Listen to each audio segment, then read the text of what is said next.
푸틴의 생각, 유라시아 비전이라고 해서 유럽과 아시아를 잇는 데 있어서 앞으로 미래 세계는 G2가 된다 그러면 중국을 대체하는 러시아의 지하 자원과 유럽의 어떤 기술력을 묶어서 유라시아 비전을 만들 생각을 하고 있는 푸틴의 생각과 중국을 중심으로 해서 세계의 글로벌 리더십을 만들어 보겠다고 하는 시진핑의 중국몽, 그리고 트럼프 대통령의 마가, Make America Great Again이라고 하는 이 정책, 세 개가 이제 붙을 거예요.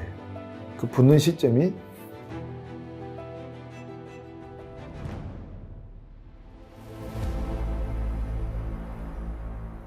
그리고 이제 트럼프에 대해서 트럼프가 가져갈 정책에 대해서 중국과 유럽과 한국, 일본 어떤 파급 효과를 줄 것인가 제가 간략하게 좀 소개를 해드릴 것 같아요.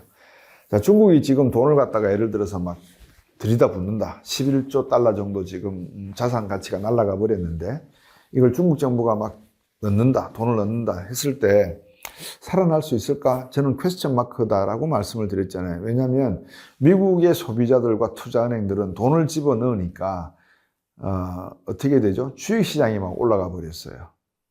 주식시장이 올라가면서 경제가 회복되는 듯이 여겨졌고 느껴졌지만 전에도 말씀드렸다시피 주식을 가지고 있는 사람들은 미국 전체 국민의 10%가 80%를 들고 있다는 말씀이거든요. 결국은 중상층을 포함한 일부 계층이 미국 정부가 돈을 무자비하게 풀면서 가져왔던 그 따뜻한 온기가 아마 밑으로 내려가 부분이 있는 것 같아요. 원래 따뜻한 공기는 위로 올라가는데, 그죠? 가볍기 때문에. 찬 공기가 무거워서 내려오고.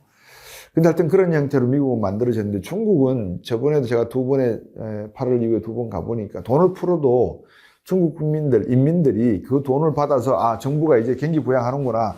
우리가 소비를 해서 내수를 진작시키고 경기를 살려야지라는 생각이 없어요. 그러니까 무슨 일이 닥칠지 몰라서 전부 다 그 돈을 주면 주는 대로, 돈을 벌면 버는 대로 전부 다 그냥 땅속에 파묻어 버려요. 은행에 적금을 한다 이 말씀입니다. 그러니까 제가 볼 때는 경기 부양책이 효력이 있을까? 상당히 좀 의문시되는 상황. 그리고 지금 당장 예를 들면 중국에서 대학을 졸업한 청년들이 직장을 못 가지거든요. 청년 실업률이 40%다라는 말이 있어요. 체감 실업률이. 이런 문제들이 중국 경제가 활성화될 가능성에 대한 노력이 있어야 되는데 참 이게 애매한 부분이에요. 개인적으로. 왜? 중국은 자유주의 시장경제 체제를 써본 적이 없거든요. 그래서 케인지안의 방법이 먹힐지, 네오클래시컬 통화론자들의 경기부양책이 먹힐지, 이 방법이 알 수 있는 방법이 없어요. 시스템 자체가 또 자유시장 경제체제면 어느 정도 먹힌다라고 예측은 하겠는데 일당 독재하에서 사회주의 경제체제와 자유주의 시장 경제체제가 버무려진 거잖아요. 그래서 이 버무려졌는데 과연 이 버무려진 것이 맛이 있을런지 없을런지 제가 지금 장담을 하기 어려운데 제 나름대로의 판단은 상당히 오래 갈 것 같다라는 느낌이 들어요. 이번에 페루에서 열린 에이펙 정상회담에서 바이든과 시진핑이 만났죠. 만나서 바이든도 옛날에 시진핑이가 그때 주석이 아니었고 고위 관료였을 때 시진핑을 만나서 나눴던 이야기까지 한 모양이더라고요. 들어보니까. 근데 그 내용에 시진핑이 뭐라고 바이든 대통령이 이야기를 했냐면 중국을 너무 푸시하지 말아달라라는 이야기를 하더라고요. 그리고 중국도 국제사회의 주요한 일원이라는 것을 인정해 주기를 바란다라는 이야기를 한 것 같아요. 근데 이제 저 또한 그 개념에 이해를 하지 못해요. 만약에 중국이 국제사회의 중요한 일원이라고 스스로 자평할 수 있으려면 국제사회 질서에 준하는 행동 규범을 가지고 있어야 되잖아요. 그게 미국과 유럽이 만들었건 어쨌건 현재의 시스템은 거기에 따라서 움직이고 있거든요. 근데 우리도 이제 컸으니까 이 과거에 16세기 이후부터 중세 봉건이 무너지기 시작하면서부터 17, 18세기 프랑스의 혁명과 산업혁명이 일어나고 19세기 들어서 사회주의 사상과 20세기 초반 사회주의 혁명이 일어나는 이런 격변기를 거치던 당시에 만들어졌던 가치관을 가지고 있는 미국에게 중국이 야 이제 우리도 컸으니까 우리도 동양 철학이 있고 유교 철학이 있으니까 우리도 좀 인정을 해줘야 되지 않겠니? 라고 하면 쉽게 인정이 될까요? 왜냐하면 기득권이라는 게 있잖아요. 저는 수천 년 동안 인류 역사가 지금 예수가 태어나시고 난 다음에 2000년이 넘어온 역사 기간 동안에 그 역사의 룰이 유럽과 미국에 의해서 만들어진 세팅이 됐는데 그걸 하루아침에 중국이 야 우리 컨퓨셔니즘 가져와서 이제 공자가 이야기한 을을 먼저 생각하는 경영 방식과 국제 질서 방식을 가져가야 되겠다. 이러면 미국과 유럽 국까지 아 그렇구나 같이 하자 그럼 우리 공자 열심히 배울게. 저는 그거 아니라고 봐요. 그러니까 시간이 걸릴 수밖에 없죠. 그런데 여기에 이제 또 변수가 뭐냐면 제가 금3호라고도 말씀을 드리는 걸 기억하실지 모르겠습니다. 인도가 참 이 국제 질서를 말씀을 드리다 보면은 막 여러 가지가 막 뒤범벅이 되니까 무슨 말인지 못 알아들으실 수가 있는데 하나하나씩 정리를 다시 한번 들어보시면 제 말에 하나의 흐름이 있을 거예요. 그 이제 이 말씀은 뭐냐면 인도가 최근에 금을 많이 사모아요. 가만히 보니까. 왜 많이 사모으냐 보니까 인도는 러시아하고도 친하고 미국하고도 친하잖아요. 그러니까 러시아도 러시아 화폐를 가지고 기축통화 지위를 가지고 있는 달러에 맞서고 싶어요. 근데 혼자는 안 되잖아요. 그죠? 그러니까 인도도 유인을 하고 오펙 회원국들도 유인을 하고 튀르키예도 유인을 하고 막 그런 작업을 하는 것 같아요. 제가 보기에. 그래서 이제 금이 존재를 할 때에 하나의 담보 물건이 만들어지니까 최근에 이제 인도의 금 수입량이 상당히 늘어나고 있다는 제가 소식을 들었는데 그래서 여러분들께서도 앞으로 금 가격이 올라갈까 떨어질까를 고민하지 마시고 조금씩 사모아 두시는 것도 저는 괜찮을 것 같거든요. 이제 그런 관점에서 한번 놓고 보면 무슨 말씀을 드리려고 하냐면 미국 중심의 글로벌 리더십이 트럼프 대통령 때 만약에 어느 정도 깎여 나간다면 옛날 미국하고 다르구나. 미국은 그래도 옛날에 평화를 책임지고 민주주의를 책임지려고 노력을 했는데 이제 미국은 야 나토 회비 네가 더 내. 한국 방위비 분담금 네가 더 내. 나 이제 빠질래. 나는 거대한 외로운 섬으로서 남을래. 이런 식으로 만약에 트럼프가 정책을 강력하게 쓴다 그러면 미국의 리더십이 존재할까 싶은 생각이 들어요. 그렇게 되면 경제적으로는 독일과 프랑스와 영국 경제가 지금 어렵잖아요. 그죠? 그러니까 유럽에서 독일과 프랑스 경제가 영국 경제가 어렵다는 말은 리투아니아, 라트비아, 체코슬로바키아 이런 모든 동유럽 국가들은 물론이고 벨지움, 그리스, 이탈리아의 경제도 어렵다는 말이나 마찬가지예요. 그러면 연방국가잖아요. 미국하고 생각을 해보시면, 그죠? 그러니까 EU라고 하는 28개 국가의 연합체인가요? 그 연합국가하고 그 다음에 유로화를 쓰는 18개국인가 19개국인가 있잖아요. 그 유로화를 쓰는 국가들이 경제가 어려운데 미국이 시킨 대로 우리가 해왔으니까 앞으로 미국이 관세를 10% 보편적 관세를 다 올린다니까 우리도 거기서 따라갈 수밖에 없지. 그래 알았어 라고 할까요? 아니면 유럽도 우리도 세계 글로벌 리더 질서의 한 축인데 우리를 무시하면 되겠어? 우리도 살 길을 찾아야지. 살 길을 찾는 방법은 중국과 인도와 함께 손잡는 방법이잖아요. 그러면 이제 이게 또 소위 말하면 사이즈믹 시프트라 그러는데 지각의 변동이 판이 바뀌기 시작을 하는 거예요. 그러니까 그런 개연성이 트럼프 정부에서 조금 더 도드라질 가능성이 있어 보여서 푸틴의 생각, 유라시아 비전이라고 해서 유럽과 아시아를 잇는 데 있어서 앞으로 미래 세계는 G2가 된다 그러면 중국을 대체하는 러시아의 지하 자원과 유럽의 어떤 기술력을 묶어서 유라시아 비전을 만들 생각을 하고 있는 푸틴의 생각과 중국을 중심으로 해서 세계의 글로벌 리더십을 만들어 보겠다고 하는 시진핑의 중국몽 그리고 트럼프 대통령의 마가 Make America Great Again이라고 하는 이 정책 세 개가 이제 붙을 거예요. 그 붙는 시점이 2025년 하반기부터 시작이 되지 않을까 저는 그렇게 생각이 돼서 중국 경제에 대한 미국과의 대치 관계는 점점 더 심화될 가능성이 크다라고 저는 생각하고 있습니다.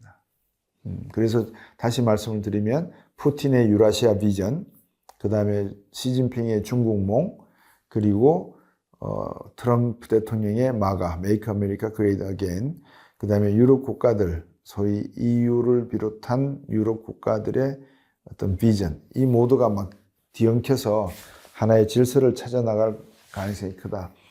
그럼 미국이 중국에 대해서 많이 이렇게 배싱을 하기 시작하면, 막 밀고 막 포위하고 하면 한국 경제에는 도움이 될까? 마이너스가 될까? 당연히 마이너스겠죠. 그 다음에 우리나라 경제가 앞으로 이제 어떻게 대응을 해야 될까를 가만히 놓고 보면 이제 이 관점에서 몇 가지 틈새가 보이기 시작을 해요. 예를 들면 미국이 우리나라 무역 수지가 흑자이기 때문에 환율 관찰 대상국이다 지정을 했다고 제가 그랬잖아요. 그리고 트럼프 대통령이 야 이놈의 머니머신인 한국이 말이야 방위비 분담도 얼마 안 되고 앞으로 9배 더 내 막 이런 이야기를 할 가능성이 있다고 말씀을 드렸잖아요. 근데 무역 수지는 흑자가 맞아요. 근데 경상수지에는 무역 수지와 무역 외 수지가 있잖아요. 자본 수지라고 하는. 무역 외 수지는 우리나라가 뭐죠? ATM 머신이잖아요. 삼성전자 주가가 왜 저렇게 4만 대를 봤어요? 외국인들이 팔아 제껴버렸으니까. 외국인들이 팔았잖아요. 그죠? 팔고 난 다음에 뭐로 바꿔요? 달러로 바꿔서 나가야 되잖아요. 그러니까 달러 바꾸는 대기 자금으로 이 많은 돈들이 있다라고 하니까 환율이 어떻게 돼요? 올라버리죠. 더군다나 미국이 향후에 트럼프 대통령이 되면 인플레이션이 발생할 가능성이 있다라고 말씀을 드렸으니까 그럼 금리를 올려야 된다고 했잖아요. 또 달러가 환율이 올라갈 압력이 또 생기죠. 그죠? 벌써 두 개가 생겼잖아요. 그러니까 환율이 1,400원에서 머물지를 못하고 1,500원으로 갈 수 있는 뭐라 그럴까요? 필요악이 생겨버린 거예요. 그냥. 그렇게 앉아있을 수만은 없는데 그래서 우리가 지금 미국이 그렇게 한미 FTA도 없애버리겠다, 방위 부담을 더 내라 이러면은 우리 나름대로의 방어 논리와 합리적인 대응 논리를 만들어 가야 됩니다. 방금 말씀드렸다시피 뭔 말씀을 그리 하십니까?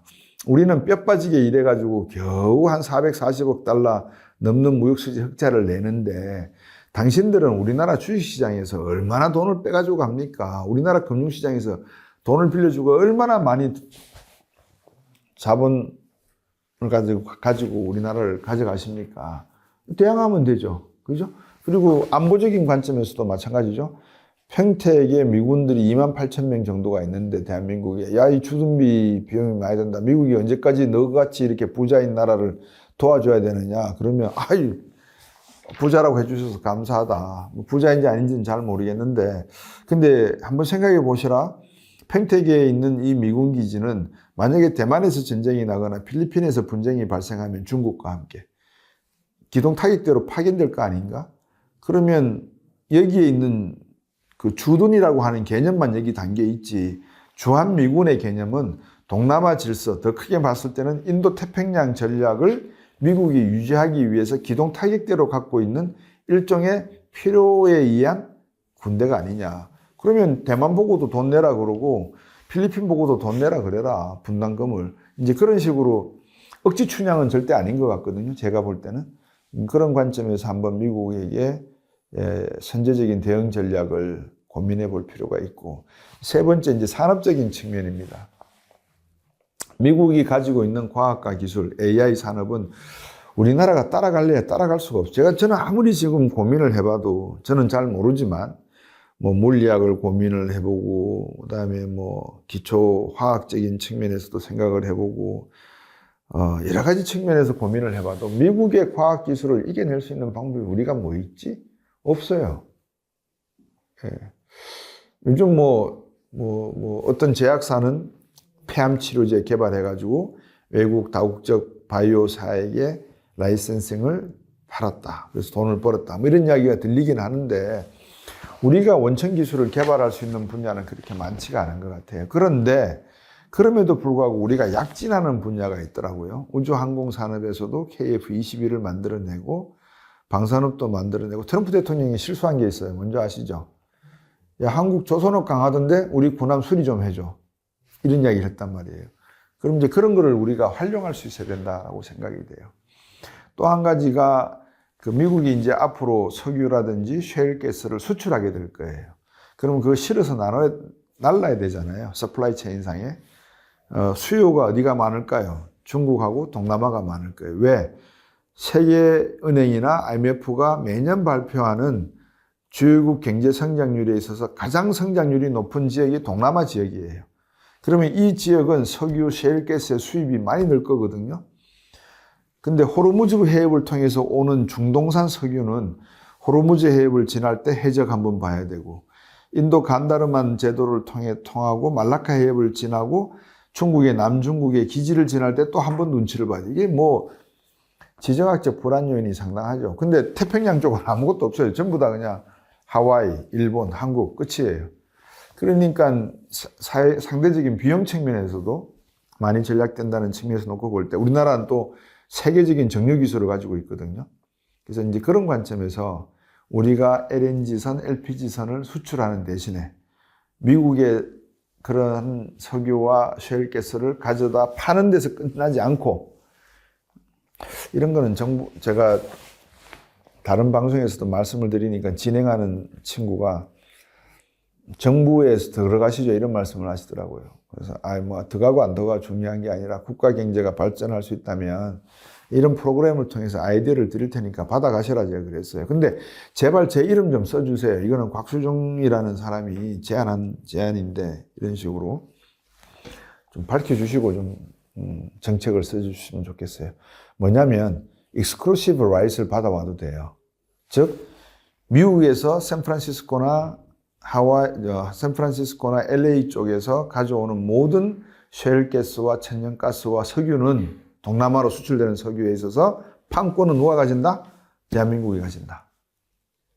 우리나라의 LNG, LPG선 기술은 중국보다 앞서고요. 일본과 거의 버금가고, 우리나라 조선 사업이 올해 13년 만에 처음으로 무역수지 흑자를 기록한 결과를 냈어요. 그만큼 나름대로 경쟁력이 있거든요. 근데 그 제도를 가보시면 또 그렇지도 않아요. 왜냐하면 조선 사람이 그동안에 힘들었잖아요.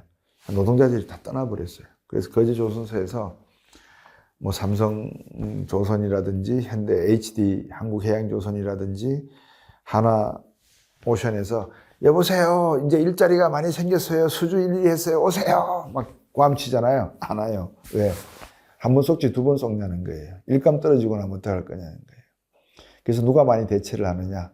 중국인과 같은 외국인 근로자들이 지금 거제 조선소에 일을 많이 담당을 하고 있다는 이야기를 제가 들었습니다. 어쨌든 그 다음에 또 조선 사업은 환율에 상당히 취약해요. 왜냐하면 계약금, 중도금, 막대금 이런 식으로 받거든요.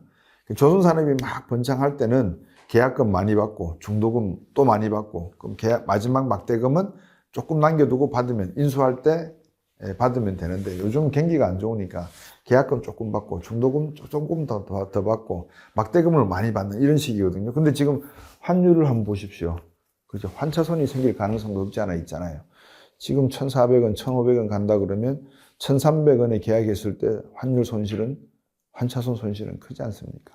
그런 관점에서 기업들이 좀 유념해야 될 점이 있다.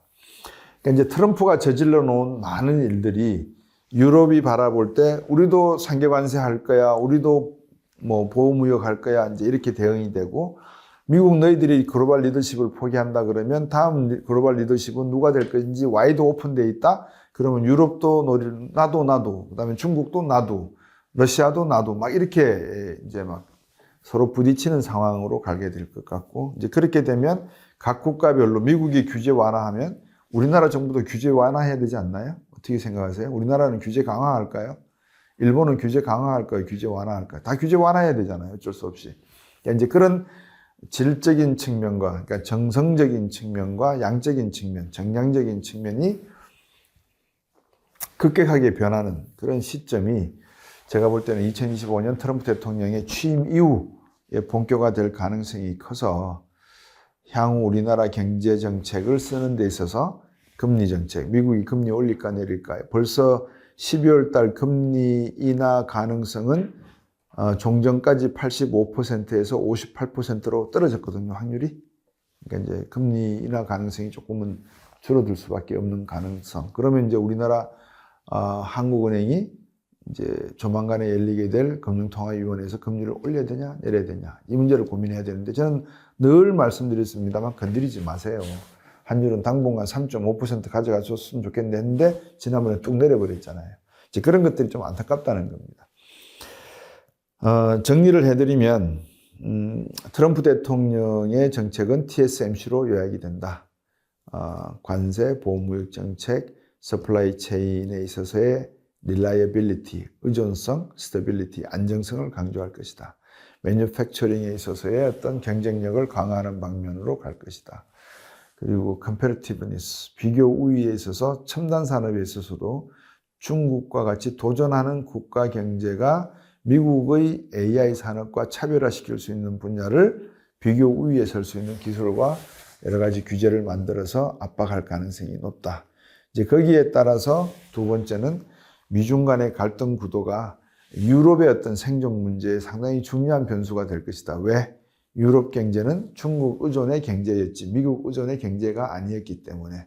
그러면 독일과 프랑스, 영국 경제가 위태로워진다면 아마 유럽 경제는 중국과 손잡고 무엇을 하려고 할 것이다. 그럼 중국 입장에서는 전략의 유연성이 좀 더 개선되겠죠. 왜냐하면 꼭 미국이 아니더라도 유럽하고 손잡으면 되니까요.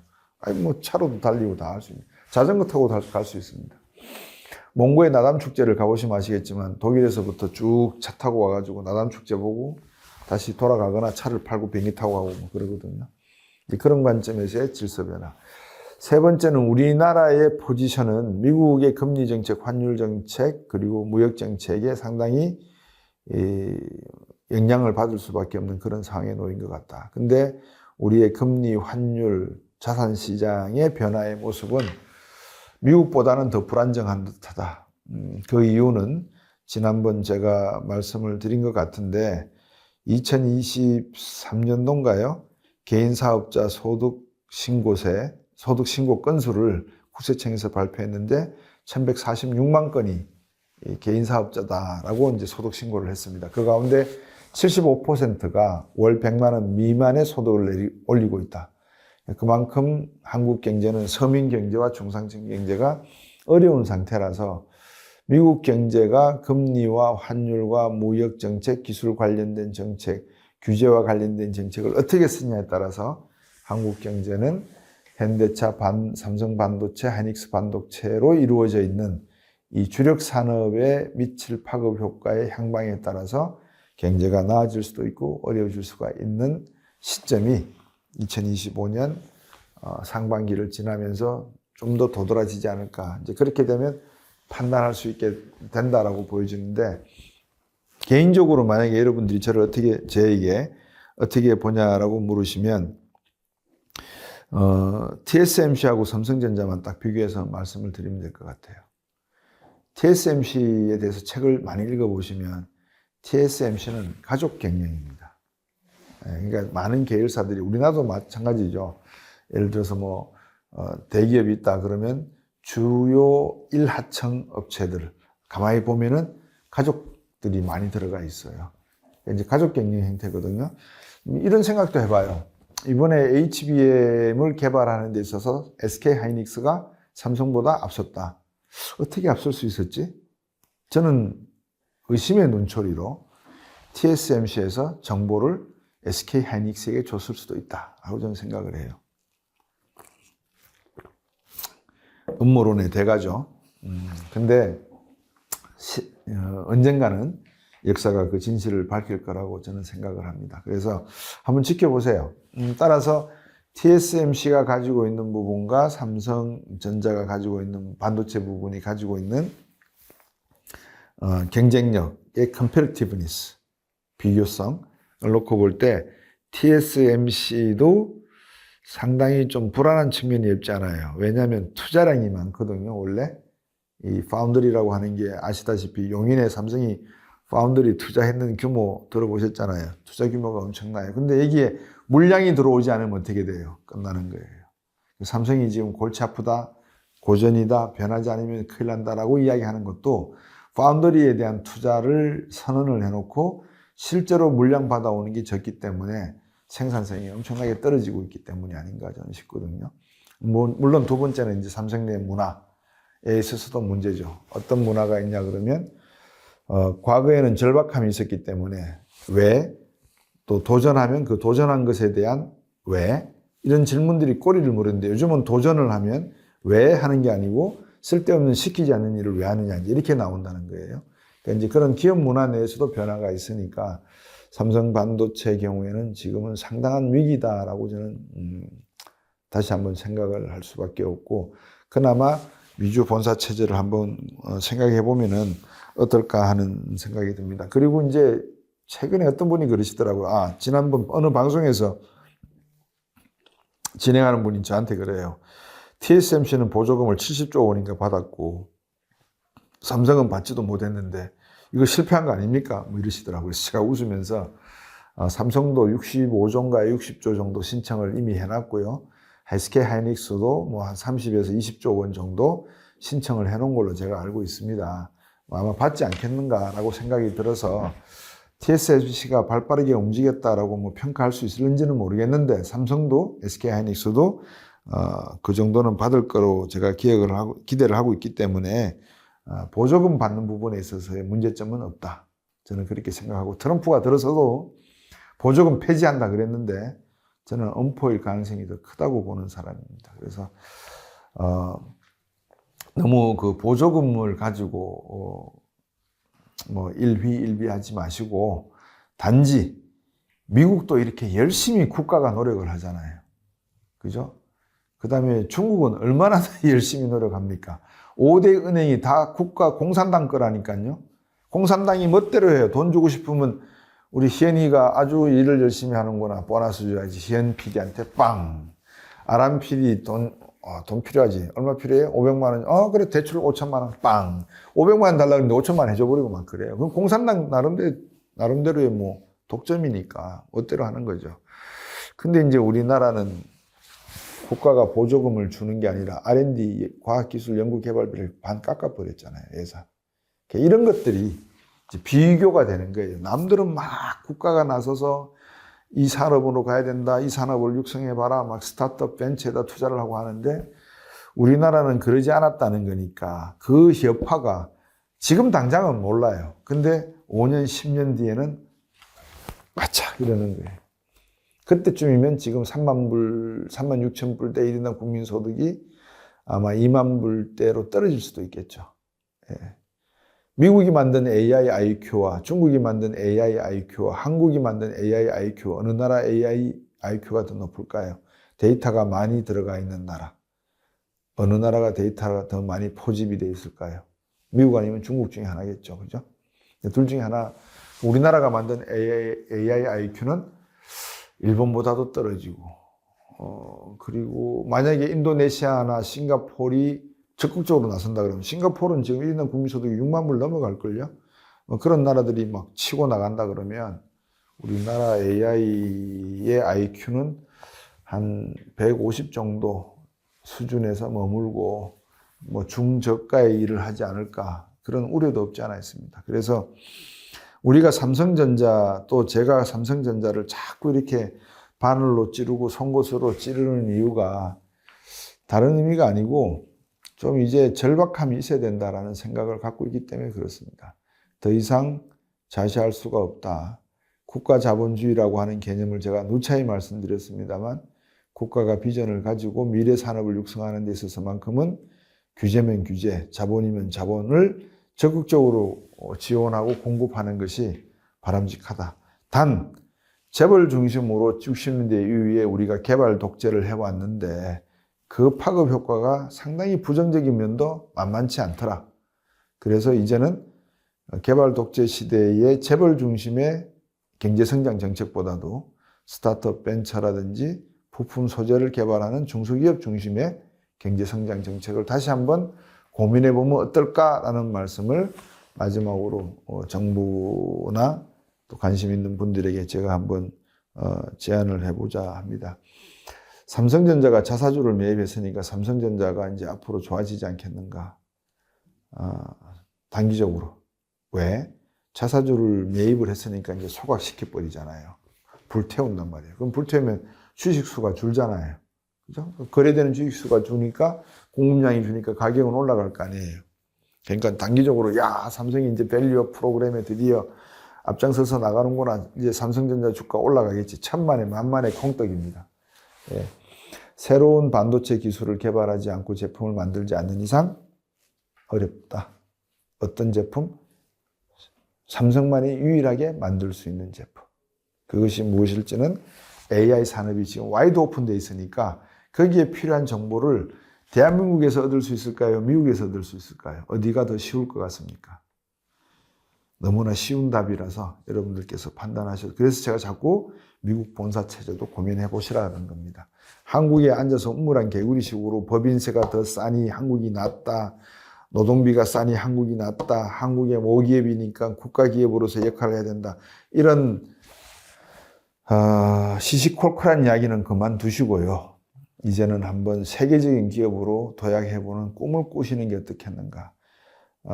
또 한 에피소드를 말씀드리면 현대차, 기아차가 미국 쪽에서 상당히 선전을 하고 있어서 또 CEO를 미국인으로 임명을 해서 상당히 미래가 밝지 않습니까? 그러더라고요. CEO 백날 바꿔보십시오. 되는가? 일하는 사람이 CEO 혼자 사는 게 아니잖아요. 그죠? 근로자들이 하는 거고, 그 다음에 중간 관리자들이 있고, 임원들이 있습니다. 거기에는 수평적, 수직적 의사소통, 결제 과정이 존재하기 때문에 거기에 문화, 컬처가 존재하지 않는 이상 CEO 받겠다고 해서 현대자동차가 앞으로 크게 나아질 것이다. 그렇게 생각은 저는 하지 않습니다. 이걸로 오늘 제가 드리고 싶은 말씀을 요약을 하면 어떨까 싶은데, 트럼프 2.0 시대 자본주의의 우려점, 우려하실 거 없다, 별로. 예, 너무 큰 소리 뻥뻥 치는 사람 무서워할 거 별로 없으니까 실속을 잘 찾을 수 있는 방법을 고민해 보시면 좋을 것 같고, 단지 이제 걱정되는 건 삼성전자와 같은 우리의 대표 기업이 삼성은 뭔가 다르다라고 하는 이 이미지가 점점 소각되고 있다는 것에 대해서 더 걱정과 우려가 있다는 점 말씀을 드리고, 우리 국민들 또는 서민들 입장에서는 개인 사업자 소득 신고 건수 중에서 75%가 100만 원, 월 100만 원 소득 이하라고 하는 그 국세청 신고 건수가 저에게는 더 충격적이다. 우리가 말로만 듣던 자영업자, 소상공인, 중소기업의 위기, 중산층의 위기, 중산층이 무너지면 경제는 파탄납니다. 이 문제에 좀 더 정부와 기업, 또 국민 모두가 한 번쯤은 빨리 대우각성해보면 어떻겠는가 하는 생각을 마지막으로 드리겠습니다. 고맙습니다.